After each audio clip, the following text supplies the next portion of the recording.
Hey guys, I'm back. I'm sorry I left you hanging in that last video. Basically, I wired up the panels and then I went surfing and I didn't tell you guys what happened. What happened was the next day I used my voltmeter and I checked the volts and I was able to read 110 volts. 114 is the max that our panels will produce. But then I tried to check the amps. What I didn't realize was you're only supposed to use my multimeter for 10 amps and below, and I was trying to check like 30 amps, so I broke it.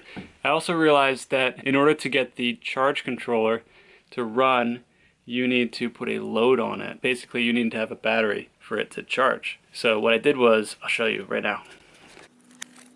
I took this 12 volt starting battery and just real quick attached it to my battery positive, battery negative. Now this looks pretty janky, but I'm not charging this thing. I'm just using it for a second. Flip these breakers to on. So now power is coming from the solar panels. If I flip this on, you'll see this charge controller is going to come to life. Alright, so we got our charge controller.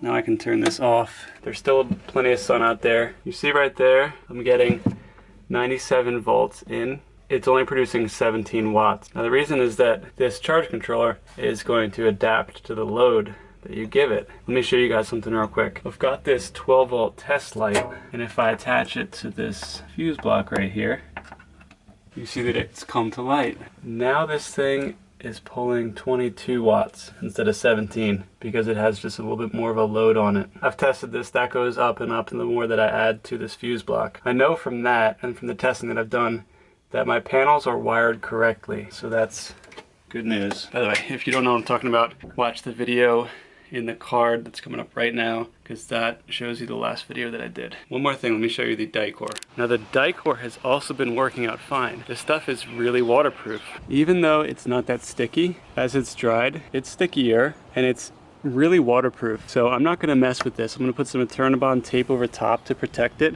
but just to show you that even though Dicor doesn't stick to silicone, it does seem to make a great waterproof seal. So in a couple days I got our next build video, which has the kitchen countertops going in and some kitchen details being built, but I did not want to leave you guys hanging about the solar panel install. Oh, one more thing. You guys have probably noticed that we do not have comments enabled on any of our videos. That was something that YouTube decided to do for us. YouTube did like a big shutdown of channels comments because they're featuring minors, or they have minors. So we're working to get that back because I really want to be able to interact with you guys in the comments. I always appreciate when you comment and I really appreciate your input.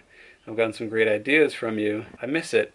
So I just wanted you guys to know that that's the reason.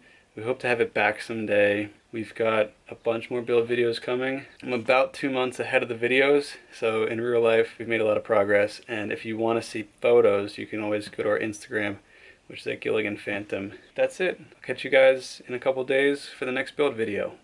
Peace.